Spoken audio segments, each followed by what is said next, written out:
Opa! Deixar o pessoal chegar. 9 horas. Opa! E Pacheco já está na área aqui, ó. Já vou convidar o Pacheco já. Aqui, ó. Vamos lá. Todo mundo, por favor, quem tiver aí... Ô, Jackson, dá um sinal para mim aí, ver se tá me ouvindo legal. Ô, Salve, salve, Eduardo. mestre! Salve, salve! Tudo bem? Tudo bem com o senhor? Tudo na paz? Tudo em paz, meu companheiro, graças a Deus. Ô, graças a Deus. Ô, quem tá me vendo legal aí? Tá claro? Tá escuro? Tá tudo bem Super, tá aí? super ótimo, Eu, maravilha. eu coloquei uma luz aqui porque a última vez que eu fiz com o Fernando Pinheiro, ficou Sim. escuro demais, cara. Foi uma correria danada. Porque aqui em casa eu tenho um problema aqui técnico, que a minha internet fica na sala, o distribuidor de Wi-Fi, né? Meu quartinho, meu escritório é no fundo da casa. E se eu ficar lá, o Wi-Fi já fica ruim, enfim. Ô, Daniel, obrigado aí, tá claro, ótimo.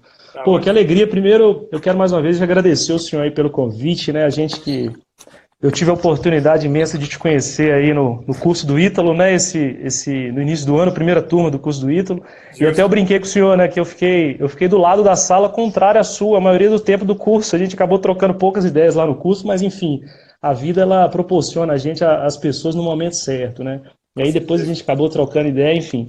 E aí hoje a gente veio falar um pouco sobre isso, né, doutor? Já aproveitando aí, o pessoal tá chegando aí, trocar uma ideia sobre essa questão da imagem verdadeira do ser humano, né? O resgate da imagem. A gente andou conversando, nós dois, né, aquela vez, em relação a isso. E o porquê que surgiu isso, assim, só para quem está aqui entender um pouco da ideia do tema e como que o senhor vai nos ajudar aqui nesse dia de hoje, né? Eu fiz algumas formações em coaching, né? Eu não sou da área da psicologia, eu sou da área, né, trabalhei muitos anos com indústria, mas sempre voltado para a questão humana, né? Então, dos 3 anos para cá, eu aprofundei um pouco mais nisso e comecei a fazer algumas formações, fiz formações em coaching, fui por essa via, porque até então era que tinham me apresentado, né? E só que por trás de tudo isso, eu tenho uma história cristã, né? Eu tenho uma raiz cristã muito forte. Né? Eu já participei de uma comunidade religiosa, tem toda uma história por trás aí que a gente já caminha seguindo, aí, buscando entender a verdade aí da vida já há um tempo. E quando eu me deparei com alguns desses processos aí, algumas dessas instituições, na instituição que eu fiz exclusiva até, eu percebi, cara, uma ideia muito relativizada de desenvolvimento humano, né? Assim, uma desconstrução, ao meu ver, da verdade, relativizando essa verdade, colocando a verdade como algo que você sente simplesmente, você pensa, você conforme o que você acredita, a fé, as pessoas até trazem a fé como uma ideia um pouco diferente de fé, né? Porque fé é até onde a gente a verdade de fé é algo que é dado por Deus, né? Não é algo que você tem, é uma graça divina. Então, quando eu fui nessas formações, eu percebi que tinha muito essa ideia de que você cria, você é o autor. E aí comecei a perceber que e aquilo começou a me incomodar como cristão também, de alguma maneira. Eu falei, poxa, peraí, mas e a graça na minha vida? Onde fica isso aí, né? E aí eu comecei a pensar sobre isso. Falei, cara, existe aqui me parece que existe aqui uma ideia de desconstrução da imagem semelhante que nós temos, né, a nossa criação, enfim, e isso para mim começou a ser um risco, né? Eu falei, pô, não tá certo esse caminho. Tanto que foi aí quando eu fiz o curso do Ítalo e as coisas começaram a mudar também um pouco, né? Eu lembro que eu fiquei 9 meses, cara, imergido nesse desenvolvimento humano que eu não sou muito adepto hoje. Foi um período de gestação, cara, para me ser libertado. Então, assim, Pacheco, eu queria até já te perguntar, né, com base nessa introdução aí que eu fiz aí rápida, só para a gente se posicionar no tema. Deixa eu só desbloquear um aparelhinho aqui que eu botei algumas coisas para mim não me perder. Eu queria que o senhor falasse um pouco sobre isso para nós, né, assim, em relação até mesmo como psicólogo, enfim, para a gente começar a entender que essa construção da imagem verdadeira do nosso homem nesse processo de desenvolvimento humano, porque é uma coisa que, inclusive, se a gente for olhar, se eu for olhar 10 anos atrás na minha história de vida, 10 anos a gente não se falava tanto como se fala hoje com essa questão de Sim. desenvolvimento humano, performance, eu preciso melhorar, eu preciso ser melhor. Mas melhor para quê, né? Essa que é a pergunta. É melhor para ser maior ou é melhor para ser melhor no sentido de uma construção de uma imagem que se assemelha com o seu criador, com o doador de ser, para que eu fortaleça o meu ser, ou simplesmente talvez uma imagem minha como eu próprio criador? Aí já entra uma confusão. Então eu queria que o senhor agora falasse um pouco para nós aí disso aí. Eita, nós, mas com essa introdução aí, até Ah, para imagina. começar a falar. Deixa eu cumprimentar um bocado de gente aqui, além do Pô, Eduardo. por favor, eu acho que na verdade tem muita gente aqui por causa do senhor, óbvio, né? Porque eu falei, gente, assistam por causa dele, não por causa de mim, tá bom? Eu só vou ser o cara que chamei pra live, tá bom? Grande. Eu vi aí o nosso grande amigo Fernando. Fernando, Ah, boa noite, cara. Super projeto que ele tá fazendo aí Fernandão, agora. E alguns dos meus... Rota 2020, vocês, hein? Fica Exatamente, ligado aí, exatamente. galera. Nemércio, boa noite. Boa noite os amigos aí que eu já sei que são da minha turma de supervisão. Então, Ótimo. vamos conversando, Eduardo. Acho que aqui é o legal é a gente Vamos. poder conversar. Eu acho que disso que você falou aí me provoca em algumas coisas a pensar. Eu estou tentando desfazer uma porcaria que eu fiz aqui para ficar assim mesmo. O quê? Eu estou vendo você todo coberto aqui, mas não tem problema. Estou conseguindo te ver. A primeira coisa que eu sou levado a pensar, assim, temos alguns erros, no meu entender. Vou assumir aqui um ponto de partida histórico, tá? Que eu acho que pode ajudar a gente já com alguma reflexão. Algo disso que você descreve aí, né, segundo eu penso, tem muito que ver com a vinda à tona no cenário do Ocidente dessa ciência maluca aí, né, chamada psicologia, né? Ei, mãe, boa noite. E a psicologia, né, desde que veio à tona no século XIX, ela veio à tona com um projeto que, em alguma medida, é o projeto de destronar, né, dos saberes, né, tirar do lugar dos saberes um saber fundamental, né, que é o saber que se voltava, né, originalmente para as chamadas realidades ideais. Ou seja, aquelas realidades que não são nem as realidades mentais, aquelas que eu penso sobre elas e que, na verdade, nada mais são do que as realidades físicas, materiais que eu as introjeto, mas que são realidades também e para as quais a gente pode voltar a nossa consciência, que são normalmente os conceitos, os fundamentos, né? Os ideais, efetivamente. Né? Quer dizer, até o momento da vinda à tona da psicologia no século XIX, isto que hoje a gente delega, né, ao coaching, isso que hoje a gente delega à psicologia, isso que hoje a gente delega ao tal do desenvolvimento humano, quer dizer, cabia, né, na verdade, ao pensamento, né, se a gente pudesse dizer genericamente,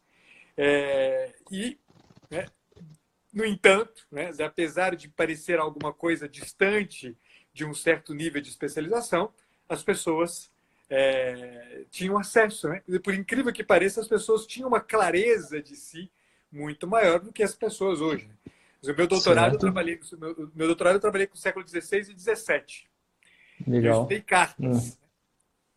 E eram cartas escritas por moleques. Moleques que hoje, pessoas que hoje chamaria de moleques. Eram rapazes de 16, 17. O meu autor mais novo tinha 17 anos de idade e o meu mais velho tinha 24 anos de idade. Eram todos novos. Né? A consciência, Eduardo, que essas pessoas, esses jovens tinham, né, eram cartas muito impressionantes. O material que não vem aqui é o caso tratar delas profundamente, só para citar, só para mencionar.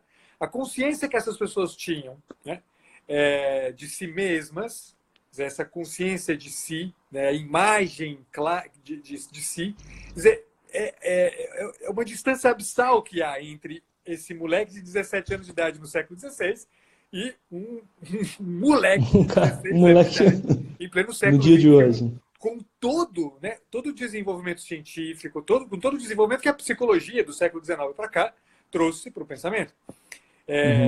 O Theodore Dalrymple, ele diz que, no fim das contas, né, a psicologia assumiu para si um objetivo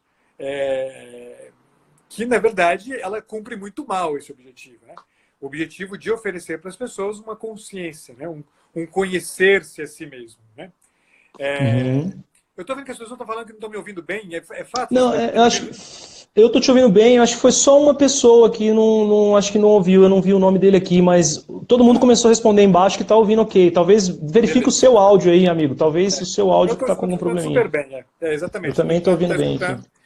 Então, essa é a primeira coisa que eu queria, né? Dizer que quando você fala, já me provoca a pensar, já sou provocado a pensar nisso, né? Eu acho que a psicologia, né? O coaching, tudo isso que modernamente, né? Aqui modernamente se tem delegado, né? O direito, né? E quase que a varinha de condão, né?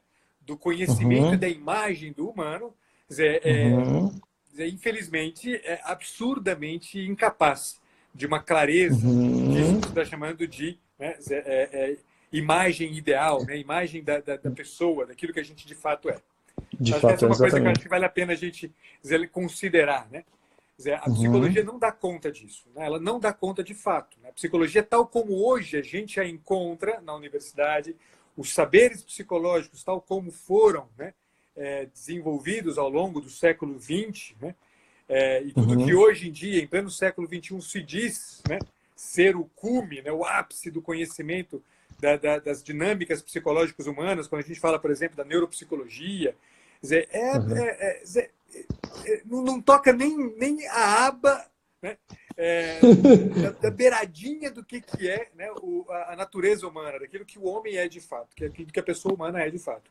Isso é uma coisa que a gente precisa ter em consideração. Quer dizer, quando você fala, né, do Ítalo e de como foi importante, né, o encontro com o Ítalo e de como isso teve um impacto na tua formação e hoje no teu trabalho, quer dizer, essa certamente é uma das grandes contribuições do Dr. Ítalo, né? Assim tá melhor, Lucimara, desculpa, é que eu não estou vendo o meu rosto, está desaparecido aqui para mim. Tem uma faixa preta em cima do meu rosto, eu não vejo a minha meu rosto. Obrigado aí pela... Agora ficou bom agora. Então, o que o Dr. Ítalo tem feito, segundo eu penso, Eduardo, é justamente isso, né? Oferecer para a gente, pela primeira vez, né, eu acho que, né, desde o surgimento da psicologia, a possibilidade de a gente ter uma clareza acerca do que realmente é a pessoa humana, do que realmente é aquilo que para o que eu estou voltado como profissional, né, psicólogo, para aquilo que você está voltado como coach, não sei se hoje você continua fazendo esse trabalho, para aquilo que ele, como psiquiatra, do jeito que me ensinaram, não. Até mesmo porque não me ensinaram, né? Me bagunçaram a minha cabeça, né? Mas hoje eu trabalho com a consultoria e assessoria para pequenas e médias empresas aí, né? Um projeto novo e levando todo esse conceito, tudo isso para potencializar o capital humano das empresas, né? Então, essa que é a ideia hoje. Agora, assim, doutor, diante do que o senhor está falando aí, assim, eu lembro que você falou um dia, em uma live sua, não me lembro exato qual, da brincadeira do Lego, da psicologia. Isso eu achei muito interessante, eu anotei isso, eu falei assim, não, isso aí preciso comentar para ele explorar um pouco disso mais de novo nessa ideia também agora. Porque eu acho que tem tudo a ver com essa questão da relativização, né? De você colocar para o ser humano uma ideia de que ele pode ser o que ele quiser a partir dele mesmo, né? Eu acho que isso aí já é uma grande ratoeira, né? Porque quando você cria essa autoapreciação, essa autoidolatria, que é o que eu percebo de muita gente, eu sou feliz porque eu me amo. Então o cara se fecha numa ideia ele se fecha numa ideia de que não, eu me realizo, hoje eu consigo entender que eu posso ser feliz de qualquer maneira. Então é um pouco distante da realidade, até mesmo da verdade, né? A verdade de um amor que sai de si e vai para o outro, né? Então, aí quando eu vejo o senhor falando da questão desse brincar de Lego, cara, eu lembro que eu escrevi que você falou encaixotando ideias em bloquinhos, né? Faço que as pessoas acreditem que num modelo subversivo de moral, ou seja, né, um pensamento crítico, segundo a qual aquilo que eu penso, e são palavras do senhor, tá? Aquilo que eu sinto é ponto final da realidade, né? Então, que dentro disso também a gente pode trazer para essa questão dessa busca que hoje, principalmente no Brasil, é frenético. Hoje, onde você vai, todo mundo está nessa ideia de performar, de melhorar, de procurar se desenvolver. Como que a gente pode colocar isso aí também? Isso certamente é uma questão fundamental, eu diria, porque aí a gente pode até dizer uma outra coisa, Eduardo, que eu acho que esse padrão, né, de pensamento segundo bloquinhos, né, que é um padrão de pensamento, né, ultra-racionalista, né, e que, por incrível que pareça, a gente fala de ultra-racionalismo, né, a gente fala de racionalismo, a gente fala de uma coisa como essa, a gente pensa logo na ciência, a gente pensa logo em cientificismo, a gente pensa logo numa coisa, portanto, fria, portanto, árida, portanto, né, toda só conceitual, né. Mas é incrível como esse padrão, né, na verdade, é um padrão que de racional, ou seja, racional aqui entendido como adequado à razão humana, não tem nada, cara. Porque, por incrível que pareça, a gente está muito à mercê, neste jeito de pensar, a gente está muito à mercê do quê? Do que a gente gosta, do que a gente não gosta, do que a gente sente, do que a gente percebe, do que dizem pra gente, do que nos agrada ou não nos agrada. Então, essa ideia de padrão performático, quer dizer, tem muito que ver, né, com a ideia de que, quer dizer, no fim, eu vou estar no ponto alto daquilo que eu realmente sou, na medida em que eu tenho certas habilidades e desenvolvo certas habilidades até o nível de uma perfeição, né? É como se a gente não olhasse mais. Olha, essa é uma coisa importante, né? Quer dizer, o modelo do homem que eu tenho, o modelo de homem que eu tenho, o modelo de pessoa que eu tenho, não é mais o modelo de alguém que constrói a si mesmo segundo a imagem, né, do Criador, como você se referia na sua introdução. Mas na verdade, um modelo que é pensado e concebido segundo a imagem de uma performance. Segundo a imagem de alguém que é uma espécie é um divo, né? É um deusinho, né? Eu olho para aquela pessoa e falo assim, pô, aquela pessoa ficou bilionário, eu quero ser bilionário como ele ficou.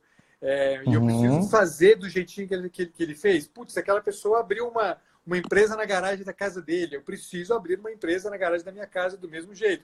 Quer dizer, o tempo inteiro a gente vai olhando para as pessoas não a partir do ideal, da imagem ideal, mas a gente olha a partir de uma certa capacidade. Ok, é bem verdade que, putz, se eu vejo em você uma capacidade, enfim, fora da curva, né? É claro que uma coisa como essa, eu olho para isso e digo, eu me pergunto, né? Pô, o que fez com que o Eduardo ficasse assim, né? Quer dizer, essa é a pergunta que nasce na gente. Quer dizer, quando eu vejo alguém que age de um jeito completo, quando a gente pensa, quer dizer, na figura de uma pessoa que tem uma presença na vida, quer dizer, que é uma autoridade num determinado assunto, quer dizer, é natural que nasça na gente, quer dizer, a pergunta, por que esse cara é assim? Como ele faz para ser assim? Né? Esta pergunta, o que a gente fez com ela? A gente converteu essa pergunta em uma atenção à performance. E aí a gente nada mais faz do que repetir gestos performáticos, dizer, que fazem da gente, na verdade, um bando de marionetes. Né? Marionetes, né? Marionetes. É uma coisa impressionante. Então, enquanto que aquele modelo pensado, como você dizia na introdução, né? Dizer que você olha para um homem e fala, porra, como é que esse homem fez? Como é que esse homem chegou a esse nível, né? Esse nível de realização de si, né? De realização de um ideal humano. Quando você faz uma pergunta como essa a sério e você volta essa pergunta para essa pessoa, né? Quer dizer, se esta pessoa não é alguém para quem a performance é o ponto final, ela vai dizer para você o quê? Escuta, cara, eu sou assim por causa disso aqui, por causa dessa pessoa a quem eu sigo, por causa dessa autoridade que me forma, que me gera, por causa deste homem que é fundamental e que é um exemplo para mim. Quer dizer, alguém a quem eu imito, alguém para quem eu olho e que não é alguém que eu sigo como uma marionete, como é o modelo do Divo. Com o modelo do Divo, eu quero fazer do jeitinho que você fez. Quer dizer, eu preciso ter a mesmíssima habilidade que você tem. Hoje, na educação, se fala de quê? De habilidades e competência. A própria ideia de habilidade e competência nada mais é do que isto. Quer dizer, é uma imagem do homem concebida segundo a perspectiva de habilidades e competências. Habilidades que eu desenvolvo, competências que eu desenvolvo. Eu não falo mais de formar a pessoa. Quer dizer, no passado, eu olhava para o santo. Eu olhava para aquele homem que era um santo no meio de uma comunidade e eu dizia, pô, eu quero ser como este homem, né? E esse homem, eu olhava para ele e ele apontava para um lugar, né? Quer dizer, isso aí olha para lá, né? Isso aí é fantástico, né? É até uma das coisas que, para mim, hoje, de certa forma, a questão dos testes vocacionais, dos testes de análise de perfil. Oi, travou? Oi. Tá me ouvindo? Estão ouvindo aí ou não? Gente, alô? Doutor? Foi para você, oi. Fernando, mas eu estou super bem aqui. Tá me ouvindo aí, doutor? Tá me ouvindo? Legal? Sim, te ouvindo super bem desde tá. É porque travou aqui. Para mim, travou aqui. Mas vamos lá. É igual, por exemplo, o grande risco que é hoje esses testes de análise comportamental. né, que na verdade é uma grande ratoeira, porque se o cara está despreparado para ouvir, e se o cara que aplica esse teste, né, essa análise de perfil comportamental, ele também não tem uma base, eu vejo que ele ao invés de você ajudar, a pessoa acha que está sendo beneficiado quando ela se rotula. Então ela passa a ser um acusador e um réu. Né? Eu me acuso dos defeitos que eu acho que eu tenho e eu me defendo das qualidades que eu queria ter. E aí fica nesse jogo que, na verdade, é um risco, é uma ratoeira de autoconhecimento. Porque, na verdade, o professor Olavo até que falava muito sobre, ele fala sobre isso, né? Da questão de que o que você é diante da vida? Você é aquilo que depois você só vai se concretizar no momento da sua morte, porque não tem como você mudar mais nada. Então, quando a gente se rotula, quando a gente começa a falar, porque eu sou assim, eu sou uma pessoa com esse temperamento, eu sou com.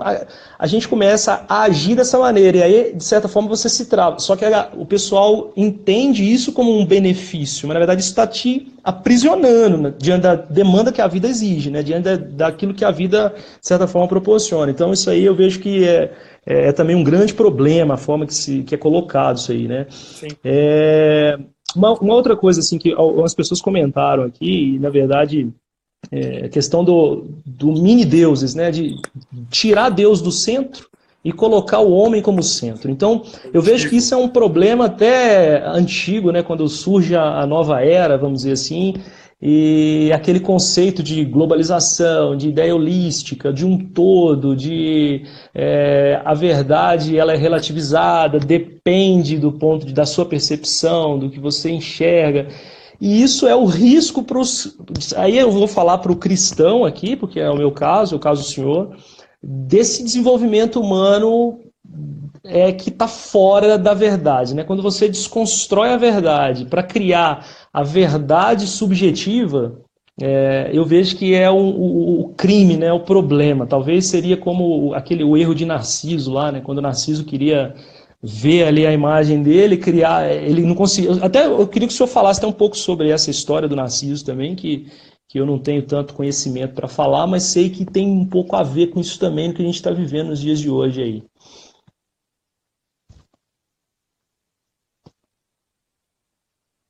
Oi, manda bala. Pode falar.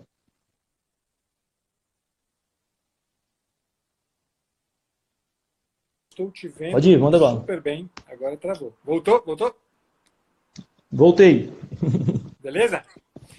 Não, só Beleza. uma coisa que eu diria para você, que na verdade o conceito de divo, né, de mini-deuses, né, que se tornaram os homens, né, as pessoas, esses modelos de performance, esses modelos de realização segundo habilidades e competências, né, isso é anterior até à nova era. Isso vem do século XVIII, do iluminismo, né?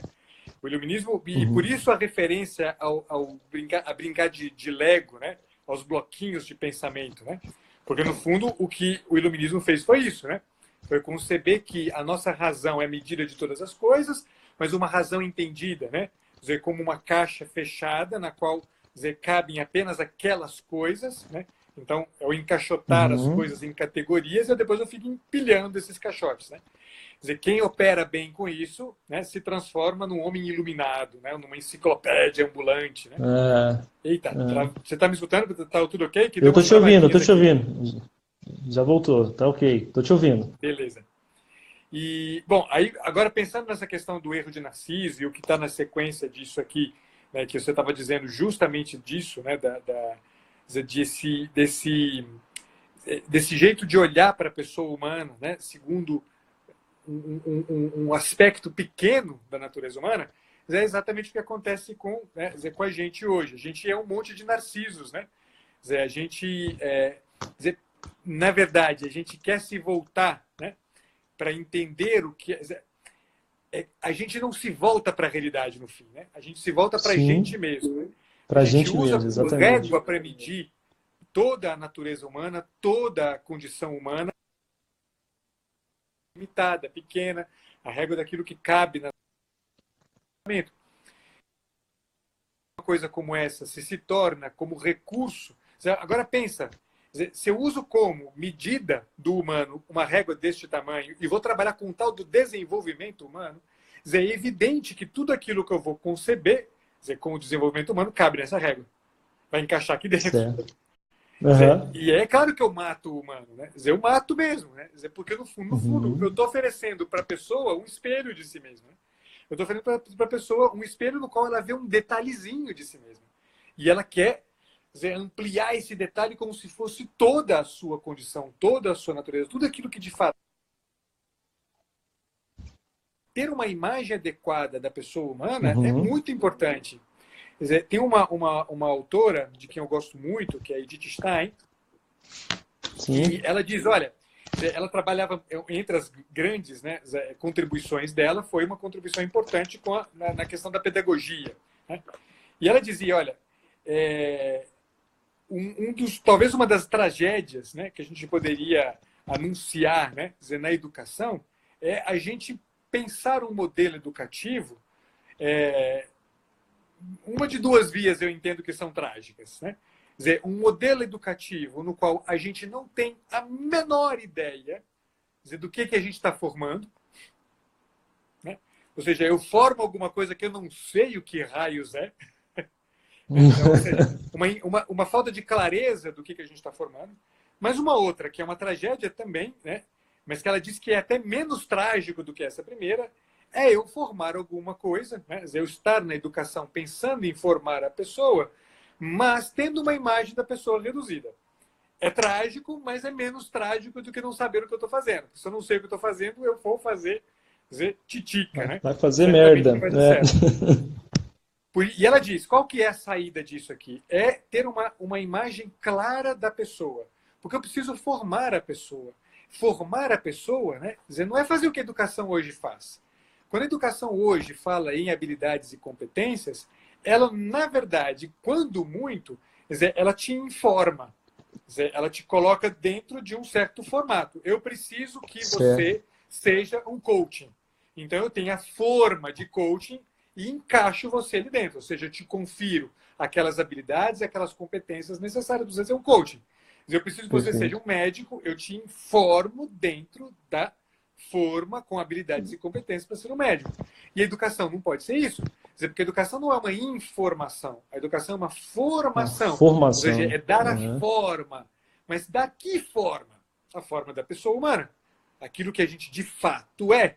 Aquilo que em última instância e profundamente a gente é. Quer dizer, esse é o nosso trabalho. Esse deve ser o nosso trabalho. Quer dizer, seja que a gente trabalhe com coaching, seja que a gente trabalhe com psicologia, seja que a gente trabalhe com educação, seja que a gente trabalhe, né, como consultor em empresas, que nós estamos lidando com gente, em qualquer espaço no qual a gente lida com gente, se eu não tenho, Eduardo, a clareza, quer dizer, daquilo com quem eu estou trabalhando, né, quer dizer, daquilo que é o objeto da minha atenção, eu vou inevitavelmente reduzi-lo. Eu vou inevitavelmente matá-lo, eu vou inevitavelmente oferecer para ele um espelho de si mesmo.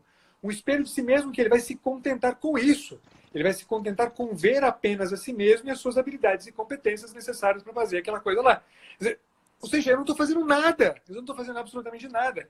Quer dizer, eu estou no fundo, cooperando, quando muito, com um processo de hominização. Ou seja, eu estou cooperando para que você seja capaz de atingir certas capacidades físicas, intelectuais, cognitivas, que são próprias da pessoa humana. Quer dizer, não são próprias de um macaco, não são próprias de um cachorro, não são próprias de um rato. São próprias da pessoa humana. Beleza. Maravilha. Mas e aí, isso já tá, né, na pessoa, né? Já, de certa forma é. E assim, eu vejo, cara, que é um problema também da grande maioria desses desenvolvedores humanos, assim, eu vou até chamar assim, né? Desses grandes gurus brasileiros aí, da maioria deles. Os caras, eles entenderam isso de alguma maneira, né? E eles usam isso como criar uma dependência nas pessoas que ali estão, né? Então, ele não ajuda o cara de fato, ele ajuda o cara a se estimular para depender daquilo e voltar, e quando acaba, passa o prazo de validade, ele já oferece outra oportunidade de transformação surreal, ou seja, porque ele está botando o cara de frente do espelho, né? Ele não está revelando para o cara a essência do ser dele que realmente transforma a vida dele. Exatamente. Saca? Eu acho que essa é a pegada. E aí, assim, como que você pode, dentro de um processo hoje, que eu vejo que é no Brasil, que aí entendendo que nós só conseguimos atingir a plenitude do ser, né, a nossa plena realização, quando a gente recebe a doação do ser absoluto, então como eu posso acreditar num processo de desenvolvimento, na formação de uma imagem do ser humano nos dias de hoje, quando se tira o ser? Quando a gente vai lá e saca o ser da história e fala, não, você é o ser. Opa, aí já vai dar problema também. Então, como que a gente consegue fazer isso sem o verdadeiro doador de ser agindo sobre nós, né? Quando a gente exclui essa possibilidade. Numa ideia de quê? De respeito, talvez, não, é assim, tá tudo bem, o importante é a gente ser feliz, o importante é... E tem até uma ideia, só para o senhor falar... que a gente quando volta, que é a ideia desse movimento global, né, vamos dizer assim, né, que a verdade ela não é identificada como a verdade, né, e sim como um critério de bem-estar, né, é as experiências que você tem. Aí, a partir daí, é a verdade. Uma vez mesmo eu estava eu estava numa mesa com 4 pessoas, e aí começou a rolar uma discussão de fé, e falando de fé, de religião, aquelas coisas todas, não é o caso aqui, a gente não está aqui falando de religião, né? Mas aí eu falei, poxa, beleza, eu respeito a fé de cada um, mas existe isso não quer dizer que não tem uma verdade, né? Então, assim, o mal ele não deixou de ser mal do ano passado para esse ano para cá, né? O bem não deixou de ser bem do ano passado para o ano para cá. Então, assim, as pessoas perderam totalmente a ideia de virtudes, de pecado, de conceito moral, enfim. E isso com base nessa cultura meio que foi colocando. E isso caiu dentro do desenvolvimento humano, né? No Brasil principalmente. Nas imersões, você vê esse conceito de espiritualidade, uma ideia de que você vai se transcender e você vai... E a galera tá entrando nessa onda, falando, não, aqui não precisa de religião, não precisa de nome, eu me salvo, eu me curo, eu me liberto e por aí vai. Então, assim, só mais um pouquinho sobre isso aí, porque Sim. acho que vale a pena. Não, no fim, alguém falava aqui para cima, né? A Ellen, quer dizer, né? Do Chesterton, né? Retomando uma coisa do Chesterton, né? Dizer que quando a gente adora os animais, né? Vai haver sacrifícios de humanos, né? E um pouco antes ela dizia justamente isso, né? Dizer que a tentativa de deformar, né, a condição humana, dizer, significa que a gente, em alguma medida, rebaixa o nosso ser. Dizer, e por que isso tem que ver com o que você está chamando a atenção aí? Porque cara, a gente não é bicho, né? A gente não é bicho. A gente tem uma outra coisa. Eu estava hoje, né, brincando, né? Mas é engraçado porque a gente, eu quando dava aula, né? Eu sou católico e tudo, dava aula. Muitas vezes eu fazia referência, por exemplo, né? Alguma passagem bíblica, né? E eu dava aula numa universidade presbiteriana. E aí eu via muitos alunos assim rasgando as vestes, né? Porque eu falava alguma coisa acerca da Bíblia. Mas aí quando eu trazia alguma referência, né? Assim, solta sobre a mitologia grega, todo mundo falava, não, que máximo, né? Que legal, né? E aí hoje, né? Só para poder tirar um sarro disso, que eu acho que é simpático, né? E ajuda a gente a entender exatamente isso que você está dizendo, né? Eu estava hoje lendo a história da Pandora, né? E para entender a história da Pandora, eu precisava entender justamente a história da criação dos homens, né?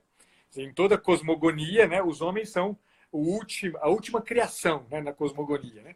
Criam-se os deuses primordiais, depois criam-se os titãs, e assim vai, né? Até chegar no homem, né? Que eles na cosmogonia cria-se o homem. E quem cria o homem? Prometeu e Epimeteu, né? São 2 irmãos, né? Prometeu é o homem que provê, né? E Epimeteu é o homem que prevê, né? Então, é o Deus que prevê, né? O Deus previdente. Né? O Epimeteu cria primeiras criaturas todas, os animais, e oferece para os animais, para cada animal, né, um dote específico, né? Ao leão, as garras, os dentes, a tartaruga, o casco, alguma coisa que permita, né, ao animal se defender. E quando ele cria o homem, né, do barro, ele descobre que o homem não tem, né? Ele não tem mais recurso, não tem dote nenhum para dar para o homem. E aqui vem a coisa que me interessa, né? Como referência ao que você chamava a atenção. O que Prometeu faz? Né? O homem que provê, ele vai lá no fogo sagrado, rouba o fogo sagrado e dá de presente, né? Para o homem, né? E dessa forma o homem passa a ter o mesmo saber que iluminava os deuses. De forma que a gente pode, né, a partir desses exemplos, né, depois eu retomei isso por causa de Pandora, porque Pandora é a primeira mulher, né? E Pandora foi criada por Zeus, né? Não foi pedido, Zeus pediu para Hefesto moldar a mulher do barro também, para poder se vingar dos homens, né? Que tinham roubado o fogo sagrado, né? Então ele cria um ser perfeito, né? Com a beleza de Afrodite, com a inspiração com a inveja de Hera, com a música de Apolo, com a mentira de Hermes, né? Então ele cria todo um ser com qualidades de Deus, né? Se a gente for pensar, né, Eduardo, por que eu estou dando esse exemplo, que pode parecer, né, fora do contexto até da tua pergunta, não, tudo é para dizer que, quer dizer, se eu não tenho clareza, quer dizer, de que eu não me crio por mim mesmo, eu não me faço porque eu desenvolvo os meus músculos na academia, quer dizer, eu não me faço porque eu faço MIT e faço um PhD numa universidade top do mundo. Quer dizer, eu não me faço porque eu trabalho numa super empresa top no mercado. Eu não me faço porque eu tenho habilidades X, Y ou Z que eu desenvolvi num MBA X com um profissional tal. Quer dizer, não é assim que eu me faço. Quer dizer, eu me faço na medida em que eu reconheço de fato que neste instante, agora, neste momento, quando eu acordo, agora que eu estou aqui conversando com você, não sou eu que me faço. Tem uma outra coisa que me mantém de pé. Tem uma outra coisa que me faz estar aqui. Tem uma outra coisa que me faz me mover na relação com você, para que, em alguma medida, isso que está acontecendo entre mim e você tenha algum proveito. Não só para mim, não só para você, mas para essas 50 e tantas pessoas que vocês estão ouvindo. Quer dizer, quando eu começo a perceber que eu sou, no fundo do fundo, né? Quer dizer, o que me dá movimento na vida, o que me permite estar na vida, o que me faz, dizer, em alguma medida, conceber as coisas na vida, não é fruto de um esforço meu. Por mim mesmo, eu não fico de pé, cara. Por mim mesmo, eu não consigo garantir que amanhã eu vou acordar. Eu não consigo garantir absolutamente nada. Ninguém consegue garantir absolutamente nada. Quer dizer, você pode ter feito, dizer, sei lá, saiu do país para fazer uma baita especialização com a melhor pessoa do mundo. E na volta você cair do avião, né? O avião cair aí. Exatamente. Da vida, né? Acabou, não tem mais razão de ser da vida. Será que é isso que é a consistência da nossa natureza? Será que é aí onde está a consistência da natureza? Por isso, Eduardo, dizer que a coisa trágica é que a gente não tem mais pessoas para quem olhar. A gente tem, na verdade, performances. A gente tem, na verdade, pessoas performáticas que nos enchem os olhos. Quer dizer, a gente fica com os olhos brilhando diante de pessoas com performances muito interessantes. Legal, ótimo. Bonito. Muitas vezes é bonito ver uma coisa como essa. Quer dizer, é bonito você ver uma pessoa que faz bem feita alguma coisa. Não tenho dúvida disso. Mas, veja, isso frustra. Quer dizer, porque se eu olho para isso, né? Quer dizer, é frustrante. Quer dizer, o Ítalo dava um exemplo nesse curso que eu fiz agora em outubro, que é um exemplo que eu acho que é genial, né? Quer dizer, você entra numa catedral medieval, né, na Europa, você vai ver um troço que... Quer dizer, você olha para aquilo, você fala, meu Deus do céu. Quer dizer, isso aqui, inevitavelmente, te leva para o mistério, te leva para o... Te eleva, né, cara? Transcende de você, exatamente, te eleva. Te eleva. E aí, a coisa impressionante, se você pensa como as catedrais foram construídas, né? As catedrais foram construídas assim, ao longo de séculos, e era todo mundo da comunidade que ajudava a construir. Todo mundo punha a mão lá. Então você tinha um artesão, né? Você tinha um camarada que estava lá quebrando pedra, né? Quebrando pedra para construir a catedral, e que era um cara que estava lá no dia a dia, cuidando da sua vaquinha no quintal da sua casa. Quer dizer, você tinha aquela dona de casa que ia lá ajudar a serrar pedra, serrar madeira para poder colocar na igreja, na catedral. E aí você vai no alto de um arco de uma catedral de 15 metros de altura, uma pedra no meio do arco. De longe, você não vê porcaria nenhuma. Você chega lá perto, é uma pedra toda cuidada no detalhe. No detalhe. Por quê? Porque aquela pessoa que cuidou daquela pedra, e que é um Zé Ninguém, e que não tem o nome dela em lugar nenhum. Não tem uma assinatura. Em lugar nenhum de uma catedral você encontra a assinatura de um artista. Em lugar nenhum você encontra a assinatura. Aquela pessoa entendeu, estou fazendo alguma coisa que é maior, que é para algo maior do que eu. É um bem, é uma beleza, é o em nome da verdade. Você entra na Catedral de São Pedro, que é maravilhosa, renascentista, maravilhosa. Mas o que você ainda não fui. Qual é a sua primeiríssima fala? Como fizeram isso? Você olha para uma Pietà do Michelangelo e você fala, porra, como é que esse cara fez isso? E aí você se encanta com quem? Com a capacidade genial do Michelangelo. Gênio, absolutamente gênio. Não tenho dúvida disso que é um gênio. Mas vai eu tentar fazer uma Pietà. Agora, me dá a possibilidade de pegar uma pedrinha para colocar nessa catedral. Me dá a possibilidade de fazer disso aqui, do meu trabalho pequeno, o pouquinho que eu dou conta de fazer, uma obra de grandiosidade. Uma obra que leve as pessoas a não olhar para mim, olhar para onde a minha pessoa aponta. Quer dizer, isso que é a imagem ideal da pessoa. Quer dizer, falta isso para a gente, Eduardo. Falta pessoas para as quais a gente olha e que, ao invés de a gente ficar colado nelas, elas nos apontam uma direção mais para cima. Quer dizer, isso está faltando demais. Quer dizer, a psicologia é carente disso porque a psicologia não sabe patavinas do que é a pessoa humana. A psicologia não sabe o que é a pessoa humana. Quem trabalha com desenvolvimento humano hoje, infelizmente, desenvolve homens com capacidades e potenciais e só. Travou? Ai, meu Deus. Exatamente. Hoje em dia tem até aquela história, né? Eu não sei se isso, o Ítalo falou isso no curso, né?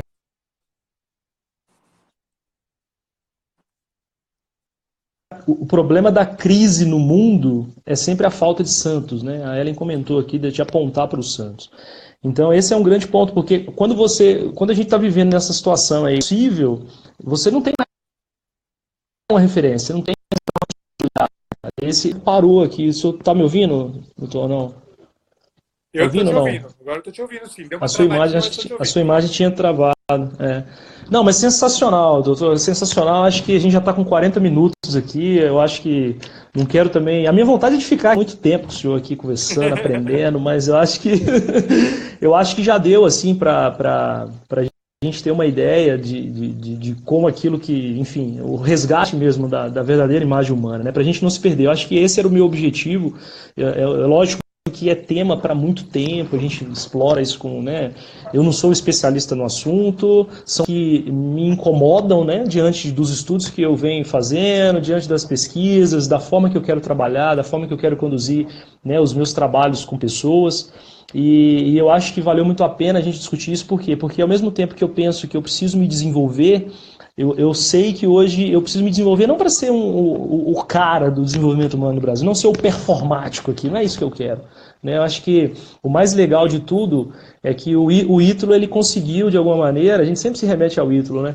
Ele conseguiu de alguma maneira colocar algumas pessoas ali em contato que pensam mais ou menos que veem a vida com essa perspectiva, né? Eu não estou querendo fazer show para ninguém, que é o que eu vejo aí, pessoas que entram num palco, o que o senhor falou é perfeito, né? As pessoas querem a performance do cara, mas não quer de verdade, e o cara ele quer vender a performance, né? Ele não é aquilo que ele está fazendo. Né, e ele se reduz muito para, enfim. E eu acho que o lance do Ítalo, o trabalho dele que ele tem feito, né, por trás de toda a história do Ítalo, eu conheço o Ítalo há muito tempo, né, acompanho ele quando ele tinha cabelo grande, barba grande e era gordão, né, hoje ele está bombado, né, careca e bombado. Desde a época do Carlos Nadalim, enfim, a gente já vê alguma coisa do Ítalo. E você vê que por trás do Ítalo tem uma verdade, tem uma intenção ali de revelar a beleza da vida humana para a pessoa, né, de verdade, né?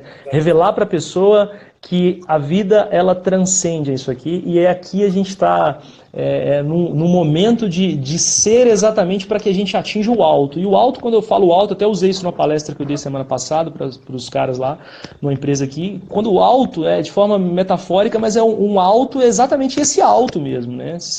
É você transcender para aquilo que de fato você é chamado, né? Porque o Cristo ele é uma revelação de Deus, né? O Verbo encarnado, ou seja, Deus se contempla e encarna o Verbo para nós, vamos dizer assim, de forma bem simples dizendo, e é o nosso modelo, a referência, né, de verdade, de amor. E é ele exatamente que querem destruí-lo ao mesmo tempo, né, que querem, enfim, acabar, aniquilar, por quê? E aí vem com essas teorias, né, eu vejo assim, essa ideia de que eu crio, isso é passado, isso é antigo, não é assim que funciona, enfim, acho que tem história para muito tempo aí. Ô doutor, o senhor quer finalizar com alguma coisa? Como é que tá aí? A gente já ir acabando, acho que já tá 46 minutos já aqui de live. Poxa, tô feliz demais, viu, rapaz? Vou sair daqui, tinha que ter uma cerveja especial na geladeira para abrir ela, colocar assim, tomar para comemorar, sabe? Esse momento, né? Mas o senhor quer falar mais alguma coisa para fechar aí? A gente... Não, eu diria só uma coisa mais, Eduardo, e de fato eu acho assim... Assim, eu falei finalizar, mas o senhor fica à vontade, hein? Se eu finalizar, mas o senhor fica à vontade. Da casa. Não, imagina. Uma coisa que eu fico pensando assim, que dizer, quando a gente tem isso claro, Eduardo, melhor, vou fazer um caminho um pouco diferente. A melhor maneira da gente ter claro, cada um dos que está aqui, ter claro o quanto é interessante para nós olhar para a direção na qual estes homens apontam, né? Homens como o Ítalo, né? Homens como o Eduardo, que está aqui, homens como tantos dos que a gente tem visto aí, né? Hoje Pacheco. A melhor maneira da gente entender o quanto isso aqui é desejável é a gente partir, né? Quer dizer, da urgência que a gente tem do belo, do bom e do verdadeiro. Se eu não descubro que, e aqui está a verdadeira imagem de mim mesmo, eu preciso descobrir-me sedento de belo, bom e verdadeiro. Se eu não me descubro sedento disso, para o Ítalo e vou querer ficar bombado igual o Ítalo, e ponto final. E vou querer fazer show no palco igual o Ítalo. E eu vou esquecer que não é isso que interessa. O que interessa é o lugar para onde aquele cara está apontando e que faz dele o homem enorme que ele é. Quer dizer, isso que faz dele o homem enorme que ele é. Quer dizer, é claro que se a gente não faz, se a gente não toma esse cuidado, nós, pessoalmente, não tomamos esse cuidado, a gente vai ficar escravo. A gente vai ficar escravo da coisa mais bonita que tiver. Mas vai ficar escravo porque, no fim das contas, a gente não está entendendo qual que é a jogada. Quer dizer, vai aparecer um cara muito bem intencionado, mas eu vou ficar escravo porque eu não estou sabendo como me mover adequadamente. Quer dizer, é história ridícula, mas é mais do que batida, né? O camarada aponta o dedo, você fica olhando para a ponta do dedo do cara, né? Não é para olhar para o meu dedo, é para olhar para onde está apontando o dedo, né? Então, para de olhar para o dedo, né? Pode estar apontando o dedo. Qual o cara tá apontando. E quando você fala o seguinte, né, quando a gente está diante de pessoas como essa, né, e até mesmo nessas reflexões que a gente faz, hoje a gente vê tanta gente aqui na internet falando, não é sobre a sua vida, né, não é sobre a minha vida, né, é sobre a sua, né, a gente está falando aqui exatamente apontando para que você veja lá, mas com a sua vida, né, não tem que querer, né, é um ponto também que é importante também, as pessoas às vezes querem, o cara tá falando, ele acha que é sobre a vida dele, não, é sobre a sua que a gente tá falando aqui, né, para você perceber que às vezes a dificuldade que você se encontra, uma certa insatisfação, é porque talvez você tá buscando se confrontar só com esse espelho seu aí, né, então tá na hora de você buscar descobrir, né, esse belo, esse bom, esse verdadeiro, porque, gente, não deixou de existir, não mudou, entendeu? O mundo está aí, a ordem do mundo ela está aí, né? As coisas estão acontecendo. Não ficou o verdadeiro, não deixou de ser verdadeiro. Ele continua sendo verdadeiro. Só estão tentando botar na sua cabeça de alguma maneira que não tem mais verdade, né? Que a verdade é sua. Opa, né? Aí é foda. Complica, né, doutor? Doutor, tá me ouvindo? Ó, sua mãe disse que a live foi muito boa. Sua mãe disse que a live foi muito boa, então, cara, foi boa mesmo. Porque se a mãe fala, cara, não tem nem como. Eu tenho alegria que a minha mãe também tá aqui em casa hoje, cara. Ela veio de Minas para me ajudar, que eu tô com um pequeno, né? Então ela tá aqui também. Acho que ela escutou aqui. E tadinha, ela não sabe mexer muito nessas coisas, né? Ela me pediu, como é que eu entro aqui e tal. Mas maravilha, poxa. Eu não sei se tem algumas perguntas aqui. A sua mãe que você está ensinando muito para ela. Para nós, viu? Para nós, dona Ana, para nós. Seu feroso, viu? Bom, eu não sei se tem perguntas, se tiver, eu acho que também já temos 50 minutos, eu acho que tá bom, não sei. O senhor que sabe aí também, alguma coisa, eu acho que já tá bom, né? Acho que a gente já conseguiu dar uma ideia legal aí. O que eu tinha que dizer das tuas provocações, já respondi todas. Ah, muito bom, muito bom. Bom, então, doutor, eu queria te agradecer mais uma vez. Cerveja. Vamos sim, vamos tomar. E quem sabe dia 14, dia 14 eu quero ver se eu consigo estar lá, porque eu estou em processo de mudança e eu não sei se eu vou estar aqui, enfim. Mas beleza, mas ó, eu queria agradecer demais o senhor aí por esse seu tempo, né, pela sua disponibilidade. Obrigado mesmo, de coração, tá? Dei para o senhor essa noite aqui para agradecer mais uma vez. E bola para frente, né? Vamos continuar aí disseminando aí essas coisas boas aí, que eu tenho certeza que de alguma maneira são caminhos, são formas que Deus coloca, né, para que a gente hoje faça o bem, né? Então acho que não simplesmente fazer o bem no sentido de viver num mundo pacífico, onde não vai existir confronto entre o bem e o mal, né? Não é essa a ideia, mas é de revelar mesmo. Acho que a gente pode finalizar com essa ideia. Ajudar as pessoas a verem o belo, o bom e o verdadeiro, né? Acho que finalizar com isso aí fica legal. Tá chorando já. Foi na hora certa. Começaram a chorar duas, né? A menina do meio e o outro, mas foi na hora certa, já tá na hora. Deixa eu só fazer um print aqui, ó. Quem quiser fazer um print. Grande.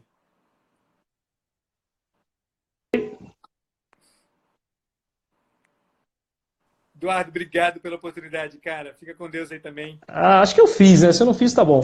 Mas beleza, doutor. Obrigado. Um abração. A gente se encontra. Fica com Deus, hein? Tchau.